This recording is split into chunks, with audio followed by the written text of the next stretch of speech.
देखिए, एक उदाहरण मैं आपको देना चाहता हूं। YouTube पर मैं देख रहा था, एक वीडियो है आपका, और उस वीडियो को देखने से ये इंप्रेशन आता है कि जैसे प्रधानमंत्री नरेंद्र मोदी आपके दरबार में आए। और एक नहीं, 3 ऐसे वीडियो हैं बागेश्वर धाम ऑफिशियल चैनल पर। अब आपके समर्थकों ने बनाया, मैं आपको दिखा देता हूं, आप बताइए कि वो आपका है क्या नहीं। बागेश्वर धाम सरकार पहुंचे पीएम मोदी, तो क्या मोदी जी भी बागेश्वर धाम सरकार के भक्त हो गए हैं? आए दिन बागेश्वर सरकार के पास नेताओं की भीड़ लगी रहती है, जिसमें प्रधानमंत्री नरेंद्र मोदी जी का नाम भी शामिल है, जो कुछ दिन पहले ही बागेश्वर धाम सरकार के दर्शन करने पहुंचे थे। और कहा जाता है कि कुछ दिन पहले नरेंद्र मोदी जी भी बागेश्वर धाम सरकार से अपनी अर्जी लगवाने आए थे। तो आइए सुनते हैं स्वयं पंडित धीरेन्द्र शास्त्री से।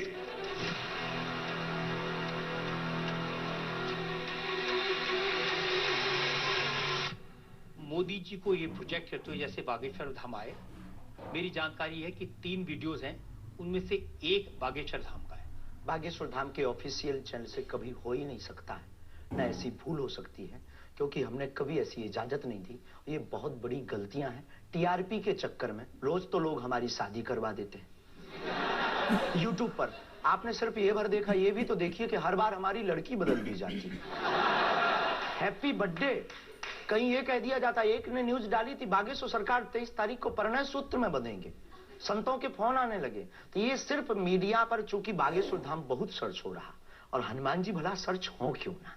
हनुमान जी तो लोगों की श्वास में ये पवन पुत्र हैं। तो लोग बागेश्वर धाम बालाजी के नाम से सर्च करते हैं। तो लोगों को, जो कुछ यूट्यूब वाले हैं, सब नहीं, कुछ यूट्यूब वाले हैं जो अपनी व्यूअरशिप बढ़ाने के चक्कर में इस प्रकार का कुकृत्य करते हैं, जो दुष्प्रचार है। और बागेश्वर धाम ने इस पर अनेक बार कार्रवाई भी की, उनके खिलाफ नोटिस भी भेजा, और अनेक बार डिस्क्लेमर भी बागेश्वर दरबार में हमने दिया है कि किसी भी प्रकार की भ्रामक जानकारी से बचें। धाम का इस प्रकार से कोई भी लेना देना नहीं है। ये खुद की निजता के साथ वो बेफुजूली के कार्य कर रहे हैं, और बागेश्वर धाम इसके लिए कानूनी कार्रवाई भी करवाएगा। शास्त्री जी, प्रधानमंत्री को लेकर इस तरह की वीडियो बागेश्वर धाम के नाम से जाएं, तो आपको नहीं लगता कि ये भोले भाले लोगों के लिए मिसलीडिंग है? लोग ऐसी बातों पर भरोसा कर लेंगे। धाम से तो हुआ नहीं, कोई कर रहा हो तो खबर नहीं है, पर कर रहा जो, उसके खिलाफ कानूनी कार्रवाई। अगर आपके नाम पे कोई कर रहा है तो भी आपको कोई एक्शन लेना चाहिए। आपको कुछ कार्रवाई की है? हाँ, अनेक बार नोटिस भी भिजवाया है,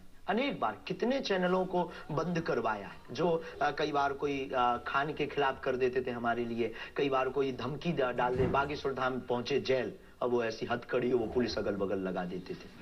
तो इनसे हमारी, आपके सोच से भी प्रार्थना, इसको बहुत देखा जाएगा। आपकी अदालत को जब भी देखा जाए, इस प्रकार की भ्रामक जानकारी से बचें।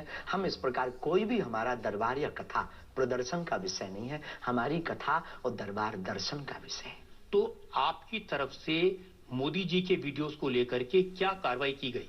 इसमें अभी इसकी हमें आज पता लगा है कि मोदी जी का बना है। पूर्व में हमको वो जेएलएल वाला बताया था, हमें इसका ज्ञान नहीं है, लेकिन हम जाते ही तुरंत आपकी अदालत के बाद लीगली कार्रवाई एफआईआर अपने अमुक थाने पर करवाएंगे। अच्छा, इसके अलावा और भी बहुत सारे वीडियोस हैं। देवेंद्र फडणवीस का है, मनोज तिवारी का है। ये तो आए थे। ये भी फर्जी वीडियो है। अरे नहीं, ये तो आए थे, इनके मत करवा दियो ना ना ना। देवेंद्र फडणवीस जी भी आए थे, मनोज तिवारी हमारे बहुत प्रिय शिष्य हैं, वो भी आए थे, और बहुत आए हैं, पर मोदी जी नहीं आए हैं। हाँ, ये बता देते हैं। तो इन पे एफआईआर जी डिलीट ना करवा दियो, आप रोक दियो। लेकिन आपके 1-2 सेंटेंसेस हैं जिसमें आप कुछ मोदी जी कह रहे हैं, मोदी जी आइए। हाँ, वो हम लंदन में दरबार, ये शायद उससे अगर ये जोड़ा हो, पूरा तो देखा नहीं, उससे जोड़ा हो तो खबर नहीं, हौस नहीं।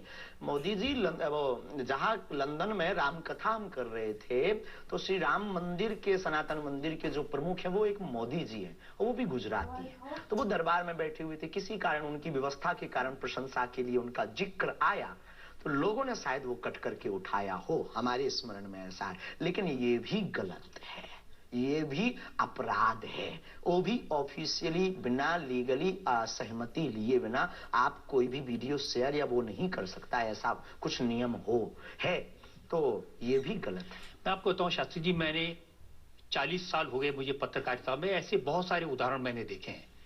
चंद्रा स्वामी का उदाहरण देखा था, ओ नरसिम्हा राव के साथ उनकी तस्वीरें, राजीव गांधी के साथ उनकी तस्वीरें, जॉन मैकेंद्रो के साथ तस्वीरें, लिज टेलर के साथ, ये अंतर्राष्ट्रीय ख्याति प्राप्त लोग हैं और वो ये तस्वीरें दिखाकर अपनी दुकान चलाते थे और वाकई में जो दुनिया के बड़े बड़े लीडर्स थे उनसे उनकी पहचान थी। ब्रुनई के सुल्तान उनके शिष्य बन गए थे इसी वजह से। अफ्रीकन कंट्रीज के प्रेसिडेंट थे मोबुतू, वो उनके शिष्य बन गए थे। हमारा कभी भी भाव कोई आवे सब सम्माननीय है। हमारा ये भाव नहीं है कि हम आपकी फोटो दिखा करके लोग हमको माने। देखो, आप हमारी मीडिया पर प्रचार कर सकते हो, पर अगर दम नहीं होगी, सत्यता नहीं होगी, तो व्यक्ति एक बार आएगा, लौटकर कभी नहीं आएगा, आपको भी गाली देगा, हमको भी गाली देगा। तो ये माध्यम हो सकते हैं, साधन हो सकते, साध्य नहीं। तो हमारा ऐसा भाव नहीं, क्योंकि हमारे पास जो है वो खुली किताब है, ऊपर से नीचे तक, और हम कभी ये नहीं चाहते कि लोग देखें। अब कोई देख रहा तो उनकी दृष्टि और उनकी आंख है, हम तो सिर्फ ये चाहते हमें हमारा परमात्मा हनुमान जी देखें, बस। क्या चाहते हैं आप हनुमान जी से? सनातन धर्म और हिंदू राष्ट्र। फिर भी मांग पूरी नहीं होगी। अगर हिंदू राष्ट्र आप कह देंगे कि बन गया, तो हम अखंड भारत मांगेंगे।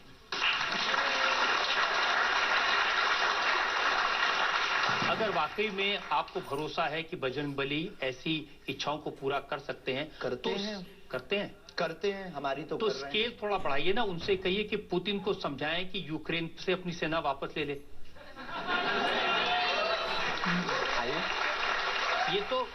ये तो अंतर्राष्ट्रीय, क्योंकि उससे जो यूक्रेन क्रिश्चियन मुल्क है उनको पता चलेगा कि सनातन धर्म की शक्ति कितनी है। हम अपनी तरफ से प्रतिदिन विश्व में कल्याण हो, विश्व में शांति हो, ये अर्जी लगाते हैं।